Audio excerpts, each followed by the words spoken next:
They told you a story, a neat, comforting story where life's meaning is locked behind the gates of retirement, where at 65, after decades of sacrifice, you finally unlock the door to fulfillment.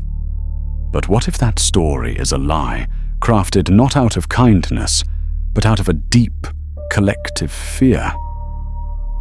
What if this entire promise of waiting to live is a trap designed to keep you distracted from the only moment that truly matters, the present?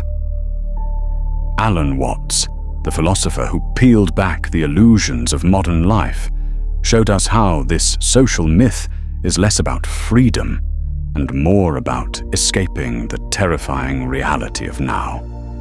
In a world obsessed with schedules, future goals, and material accumulation, we lose sight of the fact that life is happening now, this very moment. Our culture conditions us to live in constant anticipation, a suspended animation of the soul. The promise of retirement at 65 is less about freedom and more about a deep-rooted fear. The fear of confronting the rawness of existence here and now. This promise of future happiness, of a golden age waiting at the end of toil, creates a paradox. It traps us in a cycle of postponed joy, where the present moment becomes an obstacle rather than a stage for fulfillment. Waiting for retirement is waiting for a mirage, hoping that the chaos, pain, and fatigue of today will somehow dissolve when you stop working. But this delay betrays the very essence of living. It is an illusion of control, a desperate attempt by the ego to split life into segments, work me and retired me. This fragmentation fractures identity, silencing the wholeness of the self. The cruel irony is that the cost of this delay is often invisible until it's too late. Physical deterioration, mental fatigue, emotional numbness, they accumulate silently as years pass by, disguised as normal aging or just the price of success. Watts's insight on impermanence cuts through this illusion. Life does not wait. The moment you postpone, you lose forever. By the time you reach 65, you may find yourself too broken to enjoy the freedom you sacrificed so much to achieve. Capitalism, with its relentless consumer culture, plays a significant role in perpetuating this myth. It sells you the dream of retirement as a golden age, but only after chaining you to a lifetime of labor, consumption, and debt. The system thrives on this cycle, feeding your fears and your ego's need for control, while quietly robbing you of your present.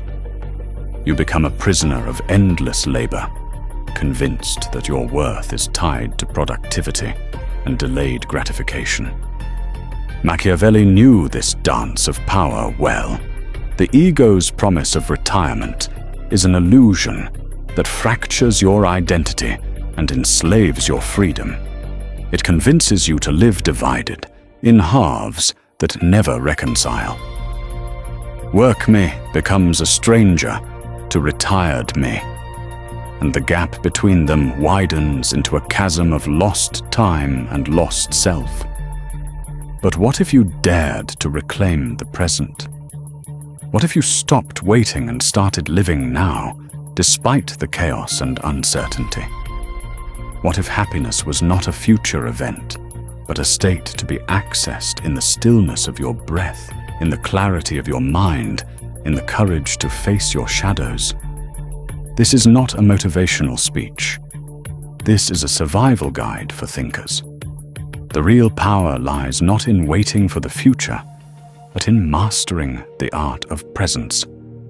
It requires brutal honesty with yourself, a willingness to dismantle illusions, confront fears, and build a life that honors your wholeness now, not someday.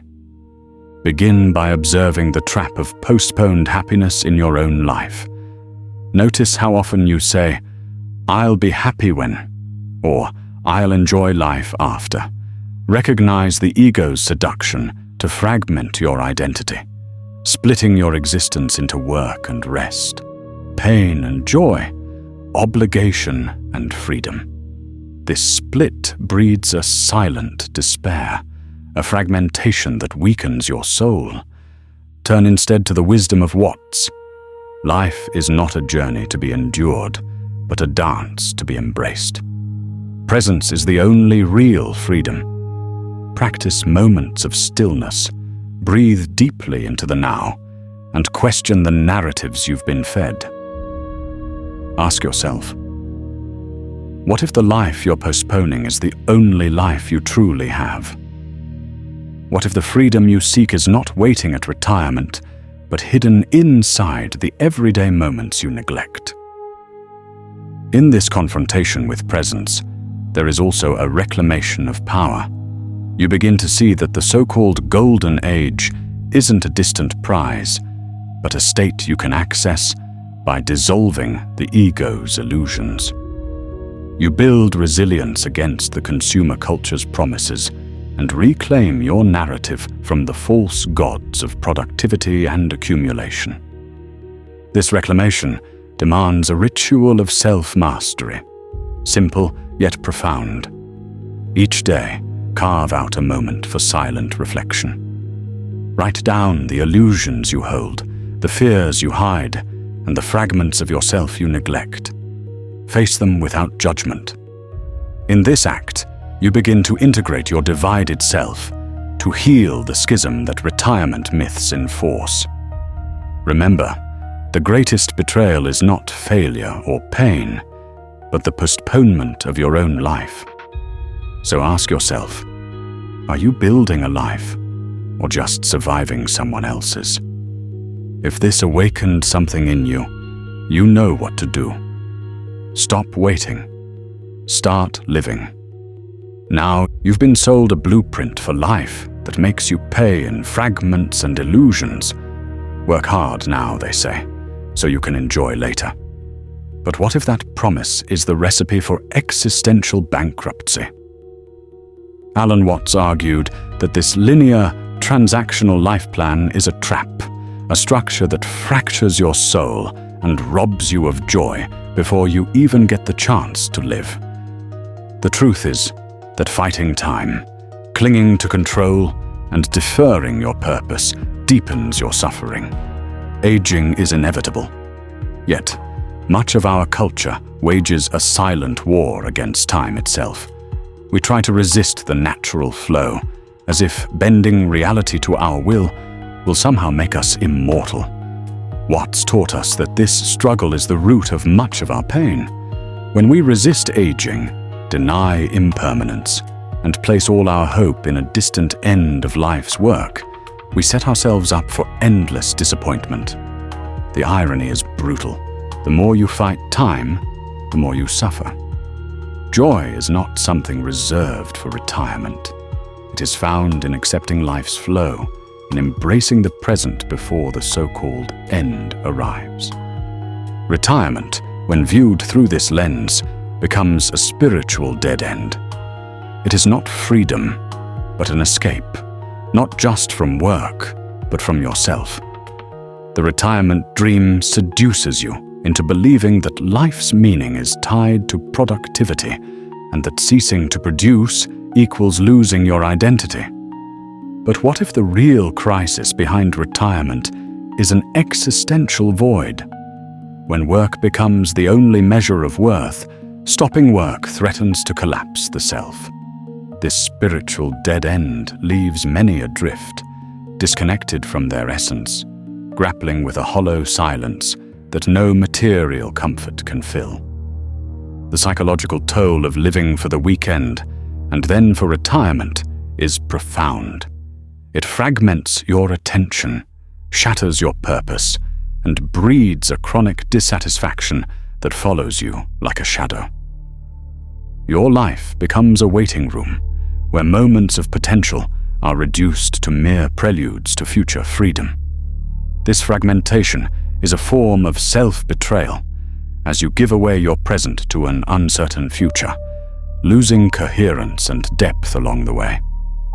You become a ghost, inhabiting your own life, caught in the tension between obligation and desire, exhaustion and yearning. Watts's critique is clear.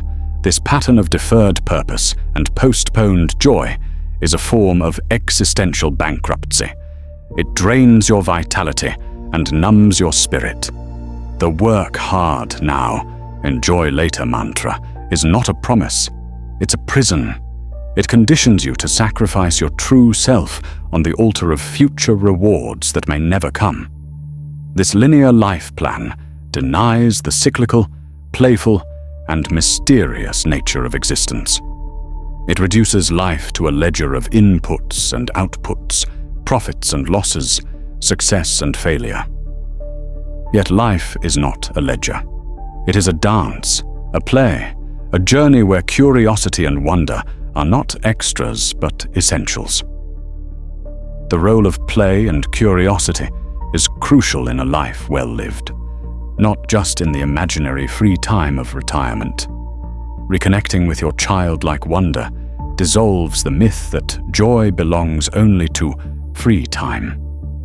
It invites you to reclaim a state of being where discovery, creativity, and presence are part of everyday living. This playful spirit is a radical act of rebellion against a culture that demands seriousness, productivity, and postponement.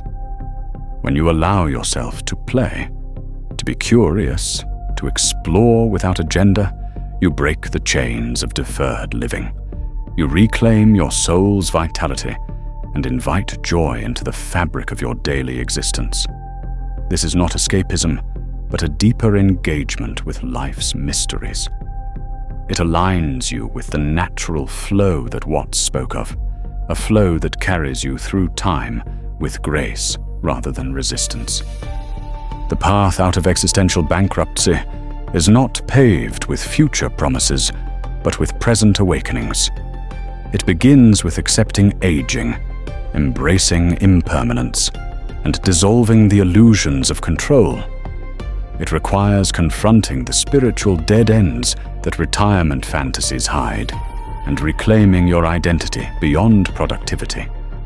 It demands breaking the cycle of living for the weekend or for some distant future, and instead cultivating a presence infused with play, curiosity, and wonder.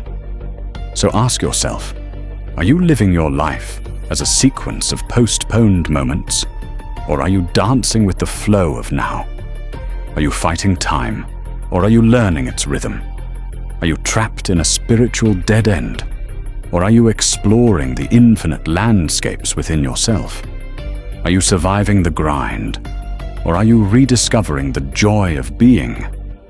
If these questions stir something in you, remember Watts's teaching. The meaning of life is not hidden in some future milestone, but is revealed in the acceptance and celebration of the present moment. To reclaim joy before the so-called end is to awaken from the long sleep of deferred living and to embrace the wild, unpredictable, beautiful now. The fear of death lies at the heart of the retirement fantasy, a silent terror that shapes how we postpone meaning, pleasure, and life itself. Watts showed that much of our anxiety about the future and our obsessive planning for retirement is really a desperate attempt to avoid facing the inevitability of death. We build elaborate castles of deferred joy, convincing ourselves that someday, when the work is done, we will finally live fully. But this is a delusion born from death anxiety, a psychological defense against the impermanence that defines existence. The paradox is stark. In trying to escape death through planning and postponement, we lose the very life that death makes precious. We become ghosts trapped in a waiting room, unable to taste the fleeting sweetness of the present moment. What if retirement is not a goal, but a symptom of a deeper disconnection? It's easy to see retirement as the final destination on a map shaped by productivity and societal expectations. But beneath that map lies a vast terrain of spiritual and psychological alienation. The script handed to us, the one where life is divided into work and rest, production and consumption, fails to account for the richness of human purpose beyond labor. Retirement, in this sense, is a symptom, not a cure, a sign that we have lost touch with the deeper rhythms of our being. When purpose is tied solely to what we produce or achieve, ceasing work triggers a crisis of identity and meaning. This disconnection reveals how modern life alienates us from our true selves long before retirement. We sell our souls in small increments, trading presence for paycheck, authenticity for security, until one day the price is too high and the self dissolves into a void of confusion and regret. The illusion of control fuels this entire construct. We plan every detail of retirement, where to live, how much money we need, what activities will fill our days, as if mastery over the future could shield us from the chaos of existence. Yet Watts teaches that this craving for control disempowers us. The more tightly we grasp the future, the more we lose hold of life's flow. Planning becomes a cage, a way of denying uncertainty, which is the essence of life itself. True freedom arises not from controlling every variable, but from embracing the unknown with courage and curiosity. To live fully every day means learning to dance with uncertainty, to find joy not in the destination, but in the unpredictable journey. The clock ticking toward retirement is a false measure of time, a construct that traps us in linear thinking and robs us of eternal presence. The modern work ethic alienates us from our true selves long before retirement arrives. It demands sacrifice and conformity, rewarding productivity while punishing individuality. This ethic seduces us into believing that selling our soul for future comfort is not only necessary, but noble. Yet beneath the surface lies a spiritual bankruptcy, a loss of vitality that no amount of money can restore. We become disconnected from our inner worlds, from the passions and curiosities that once animated us. The cost is profound, a fragmented identity, a muted voice, and a life lived according to someone else's script. This alienation is the price of postponement, the quiet violence of deferred living. Alan Watts's vision of time offers a way out of this trap. He invites us to live outside the clock, to break free from the linear timeline that confines us to a future-based existence. Time, as Watts explains, is not a river we must follow, but a dance we can enter at any moment. To escape the retirement trap, we must shift from a mentality of scarcity, where time is always running out, to one of abundance, where presence becomes our true wealth. Philosophical techniques such as mindfulness, meditation, and contemplative awareness allow us to transcend the tyranny of clock time and find eternal presence in the now. This presence is not a static state, but a dynamic engagement with life's unfolding mystery, where past and future dissolve and only the eternal moment remains. Living outside the clock means reclaiming sovereignty over your own experience. It means refusing to be a passive passenger waiting for retirement to begin, and instead becoming an active participant in the perpetual creation of your life. In this space, you discover that the fear of death loses its grip because you have embraced life in all its impermanence and unpredictability. You understand that every moment is both beginning and end, and in that understanding, freedom blooms. So, what does it mean to embrace uncertainty, to face death anxiety, and to reconnect with your true self before retirement. It means dismantling the narratives that bind you, recognizing that control is an illusion, and cultivating a presence that transcends the clock. It means seeing retirement not as a prize, but as a symptom, a signal that the deeper work of self-reclamation must begin now. It means resisting the cultural pressure to fragment your identity, and instead integrating the many parts of yourself into a coherent whole. It means living a life not measured in years or dollars, but in moments of authentic connection, curiosity, and play. This path is neither easy nor comfortable. It requires confronting the shadow of death, the anxiety of uncertainty, and the alienation of modern work. But it also offers the promise of awakening, a profound liberation from the tyranny of deferred living and the spiritual dead ends that await in the myths of retirement. To live fully, to reclaim joy and meaning, is to live now, outside the clock, beyond fear, and deeply connected to the eternal dance of existence. Societal narratives have a way of weaving themselves into the very fabric of our minds, conditioning us to accept retirement not as a right, but as a reward, a prize earned only after decades of sacrifice and submission. This conditioning reinforces the economy of delayed gratification, where pleasure, meaning, and freedom are perpetually postponed. We become slaves to this system, trapped in a cycle where the promise of future happiness is used to justify present suffering.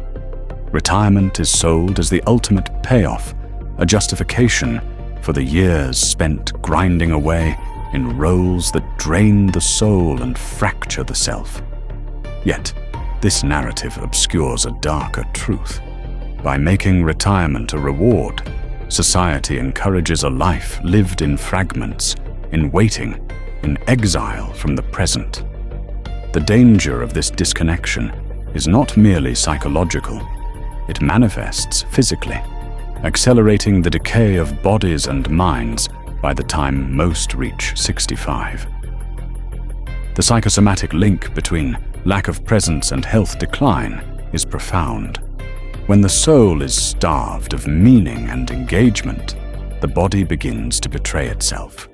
Chronic stress, depression, and a sense of hopelessness erode resilience and vitality. Watts understood that this decay is not a mere biological inevitability, but a symptom of spiritual and existential disconnection. Aging under the weight of unfulfilled purpose and deferred joy is a slow death in life. The body mirrors the mind's disengagement, breaking down as the self unravels under the burden of postponed living. But there is an antidote to this lie: the reclamation of joy in work. According to Watts, the key to transcending the retirement myth lies in finding play and meaning within daily tasks. Work need not be a soul-crushing obligation, but can be transformed into a form of engaged play, a creative dance with the challenges of life. When you infuse your labor with curiosity and presence, the tedious becomes meaningful, and the future reward loses its seductive grip. This shift from obligation to engagement dissolves the illusion that happiness is something to be earned after a long wait. Instead, joy becomes accessible now, in the act of doing, in the moment of being. This transformation is crucial because retirement often signals the death of the self for many. The question, "Who am I without work?" exposes a crisis that is far more than economic. It is existential. When identity is bound exclusively to productivity, ceasing work becomes a forced detachment from self. The loss is not just of income, but of purpose, role, and meaning. Retirement can become a liminal space of dread and confusion, where the self dissolves into an abyss of what now? The existential void that follows is a testament to how deeply modern life alienates us from our own being, teaching us to value ourselves only through what we produce. To counter this, Watts offers a radical practice, learning to be present now so you do not waste your life waiting to retire. This practice is not mere mindfulness as a trendy tool, but a profound shift in perception and being. It involves exercises that bring you fully into the moment, breaking the trance of future escape. Begin by noticing the rhythm of your breath, the sensations of your body, the flow of your thoughts without judgment. Cultivate awareness of the small details in your environment, the texture of a leaf, the sound of a distant bird, the warmth of sunlight on your skin. These moments anchor you in the now, dissolving the chains of linear time and deferred living. Watts encourages embracing paradox. The future and past dissolve into the eternal present, where life unfolds in its fullness. By practicing presence, you reclaim sovereignty over your experience, finding freedom in the acceptance of uncertainty and impermanence. This practice rewires the relationship you have with time and self, breaking the conditioning that binds you to societal narratives of retirement as an end point. In this transformation lies a profound liberation, the opportunity to live a life where work and rest, meaning and play, presence and purpose are integrated. You escape the fragmentation imposed by culture and reclaim your wholeness. You begin to see that life's richness is not held hostage by the calendar or by milestones, but is available in every moment of conscious engagement. As the body ages and the years accumulate, the true measure of vitality becomes not the absence of physical decline, but the presence of meaning and joy in every breath. This presence nourishes the self, sustains resilience, and transforms existence from a countdown to a celebration. The narrative shifts.